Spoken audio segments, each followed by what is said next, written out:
ನೀವು ನೋಡ್ತಾ ಇರ್ಬೋದು, ಒಂದು ಕುಕ್ಕರ್ ಒಳಗೆ ಎಣ್ಣೆ ಹಾಕ್ಕೋಬೇಕು, ಸಾಸಿವೆ ಜೀರಿಗೆ ಹಾಕ್ಕೊಂಡು ಕರ್ಬೇವಿನ ಸೊಪ್ಪು ಹಾಕ್ಕೋಬೇಕು. ಅದು ಎಣ್ಣೆ ಕಾದಿರುತ್ತಲ್ಲ ಚಟಪಟ ಅನ್ನೋ ಟೈಮ್ನಲ್ಲಿ ಕರ್ಬೇವಿನ ಸೊಪ್ಪು ಹಾಕ್ಕೊಂಡು ನೀರುಳ್ಳಿ, ಟೊಮೊಟೊ, ಬೆಳ್ಳುಳ್ಳಿ, ಆಲೂಗೆಡ್ಡೆ, ಆಮೇಲೆ ಸಣ್ಣದಾಗಿ ಹೆಚ್ಚಿರೋ ಬೀನ್ಸು, ಕ್ಯಾರೆಟು ಎಲ್ಲ ಹಾಕ್ಕೋಬೇಕು.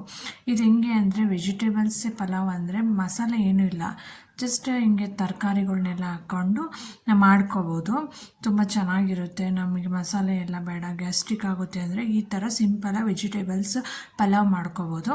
ಮತ್ತು ತೊಳೆದಿರೋ ಅಕ್ಕಿ ಹಾಕ್ಕೊಂಡು ಅದನ್ನ ಸ್ವಲ್ಪ ಮಿಕ್ಸ್ ಮಾಡಬೇಕು. ಮಿಕ್ಸ್ ಮಾಡಿ ನಮಗೆ ಎಷ್ಟು ಬೇಕೋ ಅಷ್ಟು ಉಪ್ಪು, ರುಚಿ ತಕ್ಕಷ್ಟು ಉಪ್ಪು ಹಾಕ್ಕೋಬೇಕು. ರುಚಿ ತಕ್ಕಷ್ಟು ಉಪ್ಪು ಹಾಕ್ಕೊಂಡು ಕೊನೆಗೆ ನೀರು ಆ್ಯಡ್ ಮಾಡಬೇಕು. ನೀರು ಆ್ಯಡ್ ಮಾಡಿ ಟೇಸ್ಟ್ ನೋಡಬೇಕು. ಇವಾಗ ಅದು ಕುದಿಯೋ ಟೈಮ್ನಲ್ಲಿ ಟೇಸ್ಟ್ ನೋಡಿದರೆ ನಮಗೆ ಗೊತ್ತಾಗುತ್ತೆ.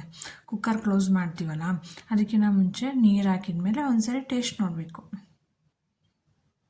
ಮತ್ತು ಮೆಣಸಿನ್ಕಾಯಿ, ಕೊಬ್ಬರಿ ರುಬ್ಕೋಬೇಕು ಮಿಕ್ಸಿ ಒಳಗೆ. ಬಿಸಿ ಕಾಯಿಸ್ಕೊಂಡಿರೋ ನೀರಾರೆ ಹಾಕ್ಕೋಬೋದು, ತಣ್ಣೀರಾರೆ ಹಾಕ್ಕೋಬೋದು.